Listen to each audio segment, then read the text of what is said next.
ॐ नक्षत्रसूक्तं तैत्तिरीयब्राह्मण अष्टकं तृतीय प्रश्न प्रथम तैत्तिरीयसंहिता काण्ड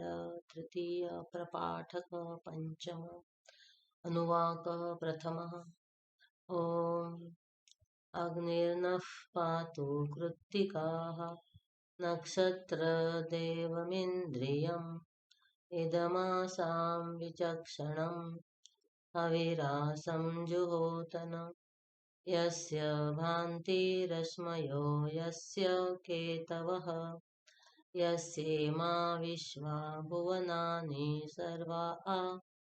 सकृत्तिकाभिरभिसंवसानः अग्निर्नो देवः सुविते दधातु प्रजापतेरोहिणी वेतु पत्नी विश्वरूपा बृहती चित्रभानुः सा नो यज्ञस्य सुविते दधातु यथा जीवेम शरदः सवीराः रोहिणी देव्योदगात् पुरस्तात् विश्वारूपाणि प्रतिमोदमाना प्रजापतिगं हविषा वर्धयन्ति प्रिया देवानामुषयातु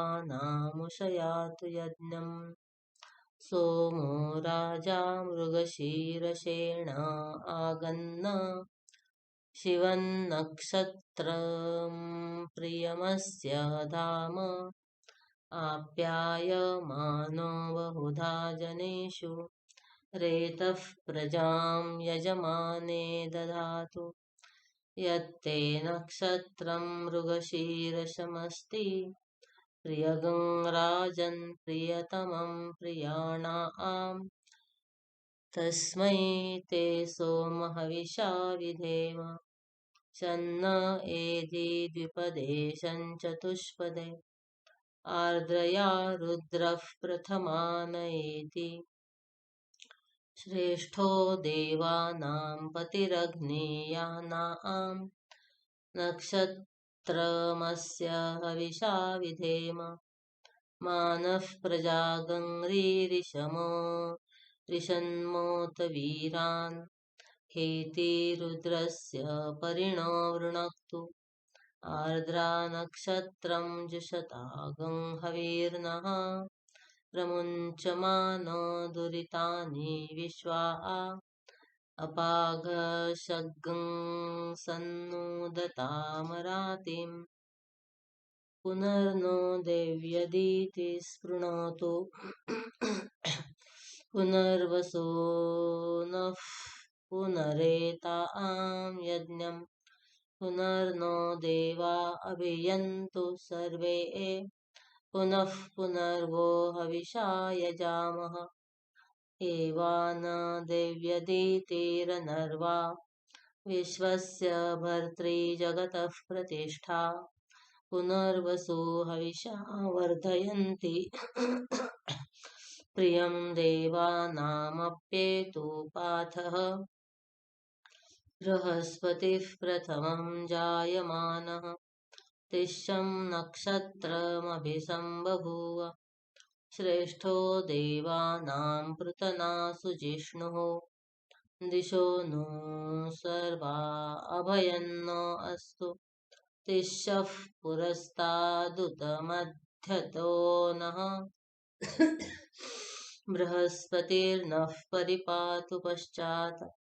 बाधेतान् द्वेषो अभयं कृणुतां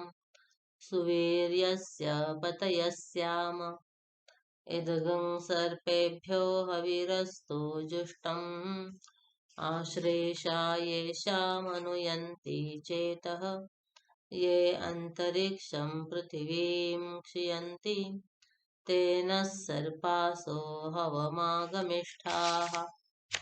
ते रोचने सूर्यस्यापि सर्पाः ये दिवं देवीमनुसञ्चरन्ति येषामाश्लेषा अनुयन्ति कामम् तेभ्यः सर्पेभ्यो मधुमज्जुहोमि।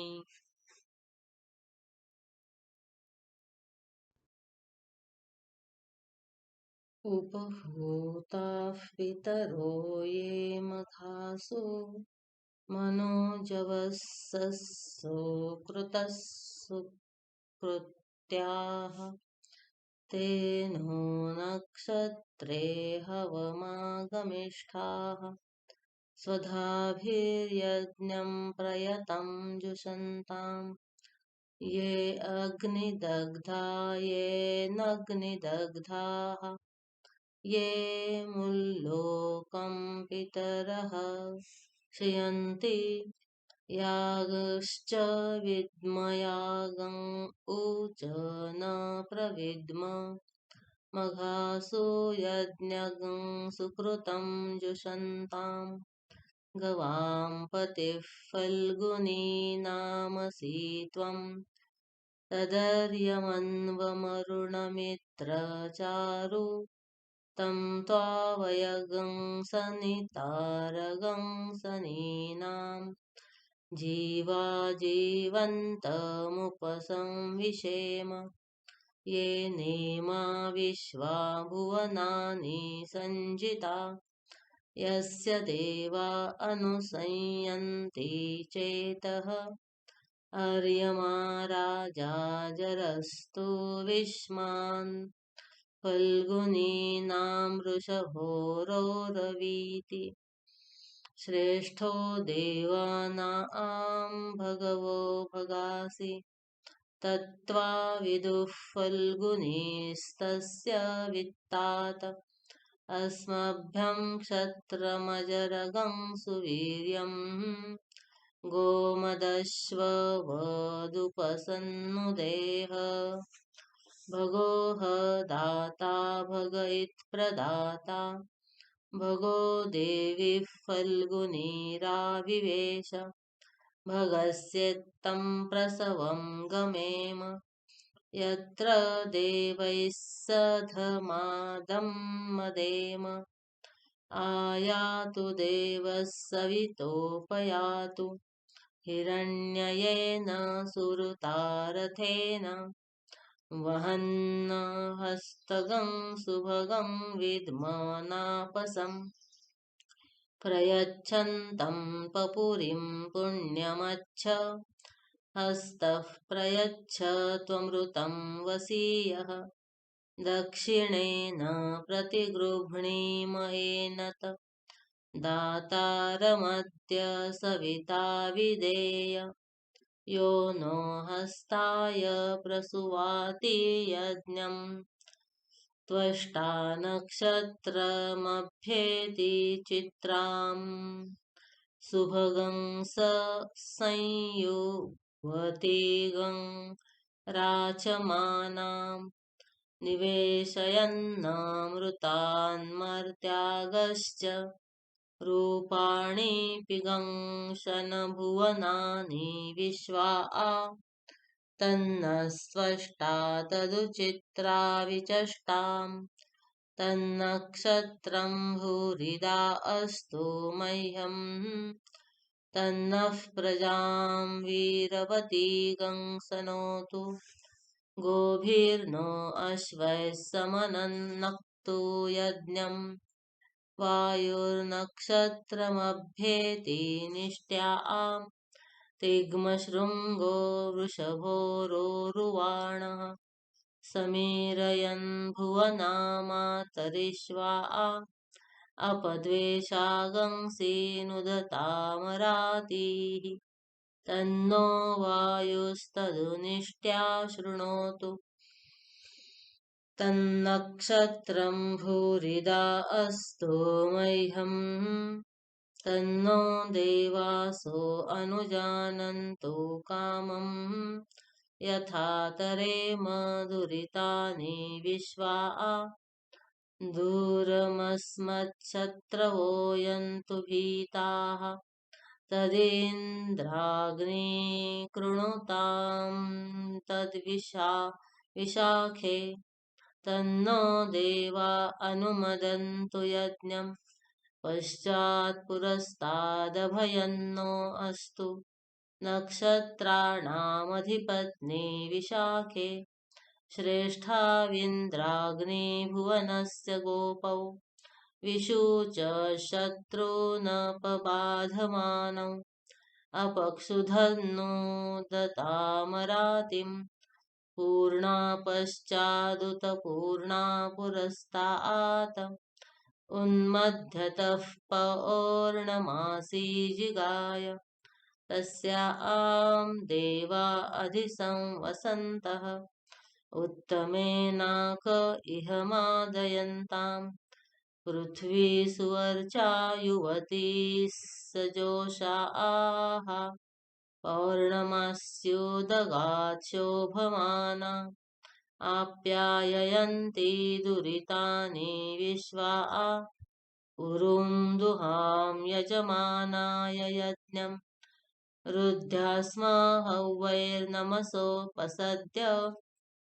मित्रं देवं मित्रध्येयं नो अस्तु अनुराधान् हविषा वर्धयन्तः शतं जीवेम शरदः सवीराः चित्रं नक्षत्रमुदगात् पुरस्तात् अनुराधास इति यद्वदन्ति तन्मित्र एति पृथिवीर्देवयानैः हिरण्ययैर्विततेरन्तरिक्षे इन्द्रो ज्येष्ठामनुनक्षत्रमेति यस्मिन् वृत्रं रुद्रतूर्ये ततार तस्मिन् वयममृतदुहानाः सुधन्तरेम दुरिति दुरिष्टिम् पुरन्दराय वृषभाय धृष्णवे अषाढाय सहमानाय मीढुषे इन्द्राय ज्येष्ठा मधुमद्दुहाना उरुं कृणोतु यजमानाय लोकम् मूलं प्रजां वीरवतीं विदेय परा आचेतो निरृतिः परा च गोभिर्नक्षत्रं पशुभिः समक्तम् अह भूर्याद्यजमानाय मह्यम् अहर्नो अद्य सुविते दधातु मूलं नक्षत्रमिति यद्वदन्ति पराचीं वाचा निरृतिं नुदामि शिवं प्रजायै शिवमस्तु मह्यम् या दिव्या आपः पयसा बभूवुः या अन्तरिक्ष उत पार्थिवीर्याः या सामषाढा अनुयन्ति कामम् तान आपश्यग्गस्यो न भवन्तु याश्च कूप्या याश्च नात्या आसमुद्रीया आह याश्च वैशन्तिरुतप्रासचीर्याः या सामषाढा मधुभक्षयन्ति तान आपश्यग्गस्यो न भवन्तु तन्नो विश्वे उपशृण्वन्तु देवाः तदषाढा अभिसंयन्तु यज्ञम् तन्नक्षत्रं प्रथतां पशुभ्यः कृषिर्वृष्टिर्यजमानाय कल्पताम् शुभ्राक् कन्या युवतयः सुपेशसः कर्मकृतः सुकृतो वीर्यावतीः विश्वा देवान् हविषा वर्धयन्तीः अषाढाः काममुपयान्तु यज्ञम् यस्मिन् ब्रह्माभ्यजयत् सर्वमेतत् अमुञ्च लोकमिदमुच्च सर्वम् तन्नो नक्षत्रमभिजित्विजित्य श्रियं दधात्वर्हृणीयमानम् उभौ लोकौ ब्रह्मणा सञ्जितेमौ तन्नो नक्षत्रमभिजित्विचष्टाम् तस्मिन् वयं पृतना सञ्जयेम तन्नो देवासो अनुजानन्तो कामम् शृण्वन्ति श्रोणाममृतस्य गोपाम् पुण्यामस्या उपशृणोमि वाचम् महीं देवीं विष्णुपत्नीमजूर्याम् प्रतीची मेनागं हविषा यजाम त्रेधा विष्णोरुरुगायो विचक्रमे महीं दिवं पृथिवीमन्तरिक्षं तच्छ्रवणैतिश्रव इच्छमाना पुण्यग्श्लोकं यजमानाय कृण्वति अष्टौ देवा वसवः सोम्यासः चतस्रो देवीरजराश्रविष्ठाः ते यज्ञं पान्तु रजसः पुरस्तात् संवत्सरेणामृतग्ः स्वस्ति यज्ञं नः पान्तु वसवः पुरस्तात् दक्षिणतोऽभियन्तु श्रविष्ठाः पुण्यनक्षत्रमभिसंविशाम मानो अरातिरघशगंसागन्ना क्षत्रस्य राजा वरुणोऽधिराजः नक्षत्राणागंशतभिषक् वसिष्ठः तौ देवेभ्यः कृणुतो दीर्घमायुः शतगं सहस्राभिषजानि दत्तः यद्यन्नो राजा वरुण उपयातु तन्नो विश्वे अभिसंयन्तु देवाः तन्नो नक्षत्रगं शतभिषग्जुषाणां दीर्घमायुः प्रतिरद्भेषजानि अज एकपादुदगात् पुरस्तात् विश्वाभूतानि प्रतिमोदमानः तस्य देवाः प्रसवं यन्ति सर्वे प्रोष्ठपदासो अमृतस्य गोपाः बिभ्राजमानः समिधान उग्रः आन्तरिक्षमरुहदगन्द्यां तगं सूर्यं देवमजमेकपादं प्रोष्ठपदासो अनुयन्ति सर्वे अहिर्बुध्नीयः प्रथमान एति श्रेष्ठो देवानामुतमानुषाणाम् तं ब्राह्मणाः सोमपाः सोम्यासः प्रोष्ठपदासो अभिरक्षन्ति सर्वे चत्वार एकमभिकर्म देवाः प्रोष्ठपदास इति यान् वदन्ति ते बुध्नियं परिषद्यग्गस्तुवन्तः अहेगं रक्षन्ति नमसोपसत्य